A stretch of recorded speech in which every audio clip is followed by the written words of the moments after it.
زیادہ ہاتھ اپوزیشن کے نہیں بندے ہوتے، حکومت کے بندے ہوئے ہوتے ہیں۔ لوگوں کو ساتھ لے کے اپوزیشن نے نہیں چلنا ہوتا، حکومت نے چلنا ہوتا۔ تو حکومت میں جب لوگ ہوتے ہیں تو ان کے اندر کمزوری آ جاتی ہے۔ جب آپ بڑے عہدے پہ چلے جاتے ہیں تو آپ کی مجبوریاں بھی بڑی ہو جاتی۔ ہر آدمی کہیں نہ کہیں کمزور پڑتا ہے، اور ہمارے ہاں تو لوگ ذرا بیمار ہو گئے تو گئے۔ اور آج کل جو سب سے بڑا مسئلہ ہے وہ یہ ہے کہ لوگ کیا کہیں گے، اور لوگوں نے بڑے بڑے لوگوں کو پاگل کر دیا ہے، بڑے بڑے لوگوں کو۔ ہمارے علماء نے ایک بات لکھی ہے کہ ایک دفعہ نا ایک استاد صاحب سبق پڑھانے کے لیے آئے تو طالب علموں نے ارادہ کیا کہ آج استاد جی کو بیمار کرنا ہے۔ یہ جو آپ کے مشیر ہوتے ہیں نا ارد گرد، ان کی پڑتال بھی بڑی ضروری ہوتی ہے کہ یہ خبر کون سی لے کے آ رہے ہیں اور یہ کس طرح سے گائیڈ کر رہے ہیں۔ ہمیں تنقید کرنے والا بندہ اچھا تو نہیں لگتا، لیکن تنقید کرنے والے جو ہوتے ہیں وہ ہمیں نکھارتے ہیں، وہ ہماری کمزوریاں جو ہمارے اپنے نہیں نکال سکتے وہ نکال کے ہمیں بتاتے ہیں کہ تم یہاں کمزوری کر رہے ہو، اس کا نفع ہوتا ہے۔ طالب علموں نے ارادہ کیا ایک دفعہ، یہ ہم جو اتنی زیادہ توجہ کرتے ہیں نا لوگوں کی باتوں پہ، لوگ کیا کہیں گے، میں کئی دفعہ دوستوں سے عرض کرتا ہوں زیادہ وضاحتیں نہ دیا کریں، زیادہ وضاحتیں دینے سے بھی بندہ کمزور ہو جاتا ہے۔ ہر وقت کا انداز وضاحتوں کا اور ہر وقت دفاعی محاذ پہ نہیں کھڑے رہنا چاہیے۔ وہ ارادہ کر لیا لوگوں نے، طالب علموں نے، کہ استاد جی کو بیمار کرنا ہے۔ تو استاد صاحب چنگے بھلے، اچھے بھلے، صحت مند آئے، کلاس میں داخل ہوئے تو پہلا شاگرد کہتا ہے استاد جی خیر ہے، آنکھیں بڑی سرخ ہیں۔ میں چل دوڑ جا بیوقوف آدمی، میں بالکل ٹھیک ہوں، چل کلاس میں بیٹھ چل۔ تھوڑا سا آگے گئے تو دوسرا شاگرد، انہوں نے اب 10-15 نے ارادہ کیا ہوا تھا، دوسرا کہنے لگا خیریت ہے، بڑے کمزور کمزور لگ رہے ہیں۔ اس نے کہا میں بالکل ٹھیک ہوں، کمزور کا چل دوڑ جا اپنا کام کر۔ وہ تیسرے کے پاس گئے تو کہنے لگا استاد صاحب خیر ہے، آپ کے تو مجھے ہاتھ بھی کامتے دکھائی دے رہے ہیں۔ اس نے کہا اچھا واقعی۔ اب چوتھے نے بھی یہی بات کی، پانچویں نے یہی بات کی، تو آدھا گھنٹہ گزرا تو استاد جی کو سچ مچ بخار چڑھ گیا، وہ چھٹی پہ چلے گئے۔ کیوں؟ باتوں پہ توجہ ہے نا، لوگوں کے سامنے ہم لوگوں کی باتوں کے مطابق اپنے معاملات کو ترتیب دیتے ہیں نا۔ کچھ لوگ سوشل میڈیا دیکھ کے نظریہ قائم کرتے ہیں، کچھ ہوا دیکھ کے نظریہ قائم کرتے ہیں۔ وہ قائد اعظم محمد علی جناح کی ایک بات نہیں بھولتی کہ انہوں نے کہا تھا، ہندو لیڈر جو تھا جس کو لوگ گاندھی کہتے تھے، اس سے کہا تھا تیری اور میری سیاست میں فرق ہے، تو لوگوں کا رجحان دیکھ کے فیصلہ کرتا ہے، اور میں، قائد اعظم کہنے لگے، میں فیصلہ کر کے لوگوں کا رجحان ادھر کر دیا کرتا ہوں۔ یہ کمال ہوتا ہے کسی شخص کا کہ اس کا اپنا نظریہ غالب آئے، بجائے اس کے کہ وہ دیکھے آج کل لوگ کیا کہہ رہے ہیں تو لہذا میں اس طرح کا ڈھل جاؤں۔ لوگ تو ایک وقت کے لیے کچھ کہتے ہیں، پھر اگلے 4 گھنٹوں میں کچھ اور کہتے ہیں۔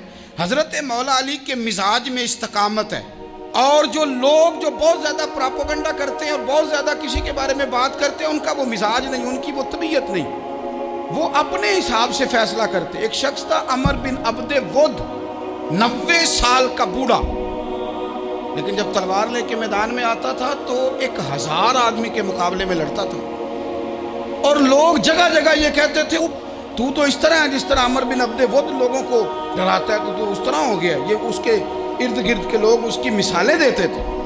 جنگ خندق جب ہو رہی تھی تو یہ مقابلے میں آ گیا، تو حضرت علی المرتضیٰ شیر خدا کرم اللہ تعالی وجہ الکریم بھی تشریف فرما تھے۔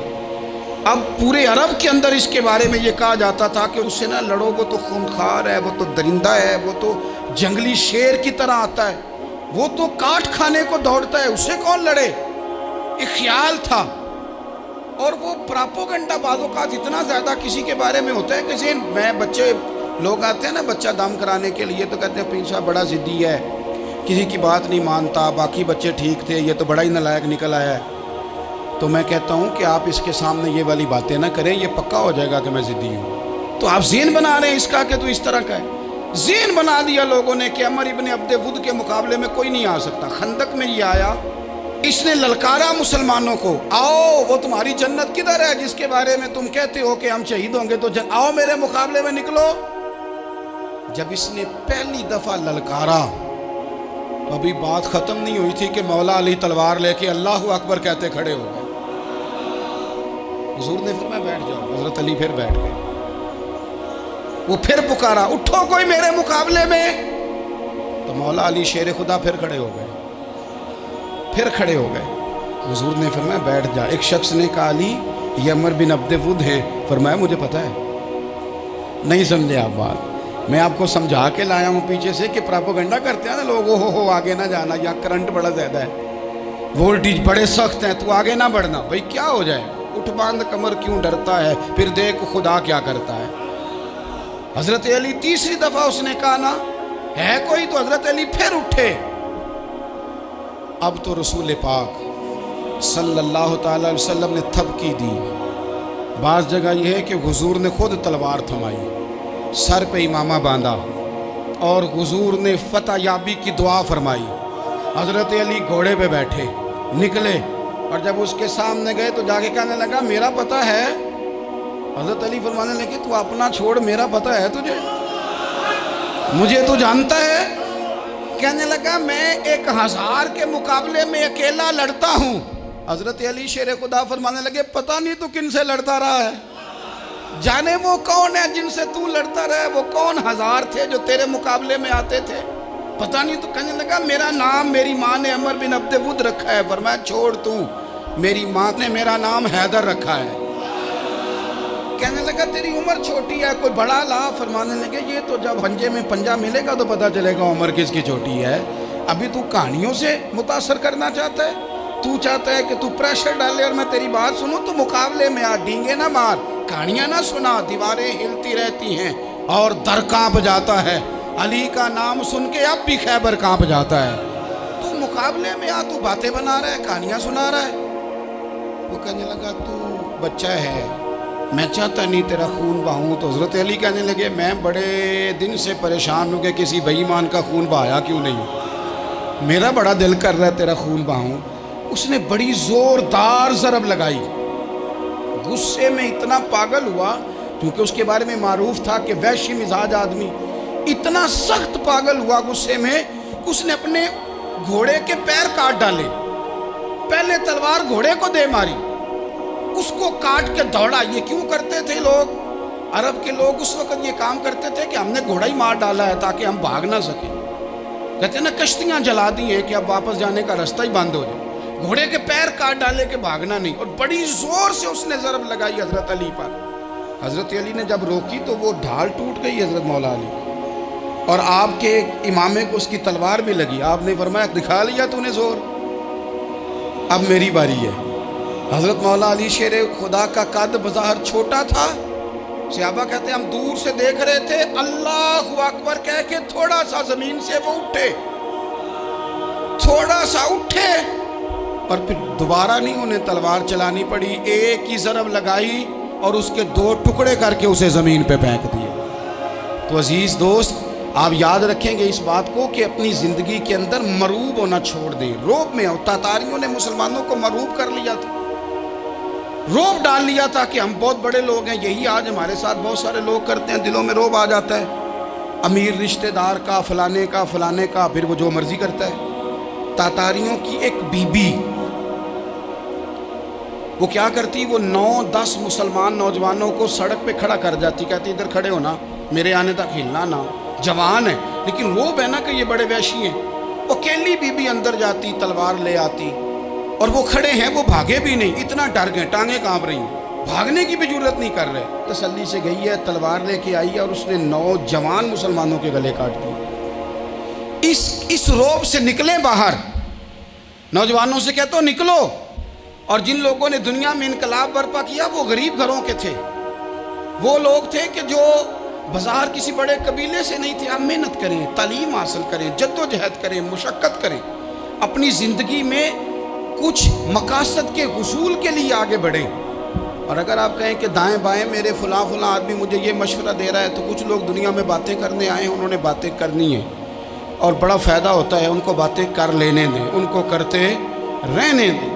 کام کرنے والا بندہ کام کرتا ہے اور کرتا ہی چلا جاتا ہے، وہ منزل تک پہنچ جاتا ہے۔ تو حضرت علی کے مزاج میں دلیری ہے، ہمت ہے، ایک بات، اور دوسری بات دانائی، حکمت۔ یہ جو ہمارے فیصلے ہیں نا جذباتی، اور جناب آج فلانے نے یہ کہہ دیا تو میرا پروگرام یہ بن گیا، تو پھر کل کسی نے اور کچھ کہہ دیا تو میرا پلان اور بن گیا۔ میں سب سے زیادہ ان لوگوں کے حق میں پریشان ہوتا ہوں جو سویرے کچھ اور کہتے ہیں، دوپہر کو کچھ اور کہتے ہیں، شام کو کچھ اور کہتے ہیں۔ بھئی آپ کا کوئی نظریہ ہونا چاہیے، کوئی ویژن ہونا چاہیے زندگی میں، آپ کے اندر کوئی حکمت اور دانائی ہونی چاہیے۔ اس کے لیے کیا کرنے کی ضرورت ہوتی ہے؟ اس کے لیے ضرورت ہوتی ہے کہ آپ کا ذہن ایک طرف ہو۔ میرے اسا فرمایا کرتے تھے زندگی میں ایک کام کر لو پر صحیح کر کے کر لو۔ ہم نے تو سارے کام کرنے ہیں۔ آج کل ہر بندہ صحافی ہے، ہر بندہ تجزیہ نگار ہے، ہر بندہ سیاستدان ہے، ہر بندہ ہی مفتی ہے، ہر بندہ ہی جناب واعظ ہے، ہر بندے کے پاس ہی کچھ مسئلے۔ اس کا نقصان یہ ہے کہ کسی کے پاس بھی کچھ نہیں۔ وہ کسی درویش نے کہا تھا کہ جب سب لیڈر ہوں تو سمجھو کوئی لیڈر نہیں، کیونکہ سارے جو لیڈر ہو گئے۔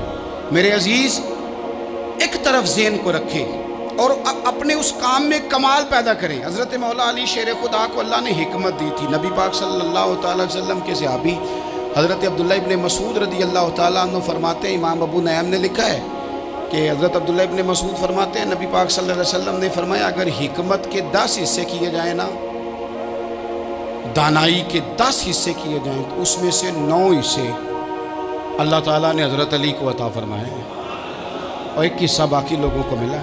دانا تھے، معاملہ فہم۔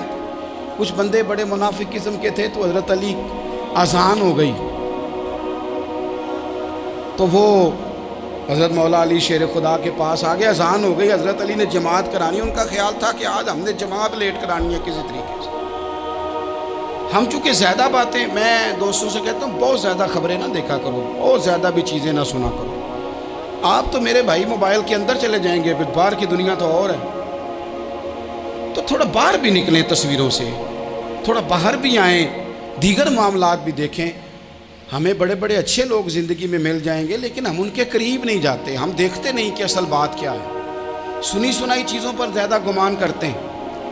اب حضرت علی چونکہ بڑے دانا تھے، مصلی پہ بڑھ رہے ہیں، جماعت کھڑی کرنی، اللہ اکبر کہہ رہے ہیں،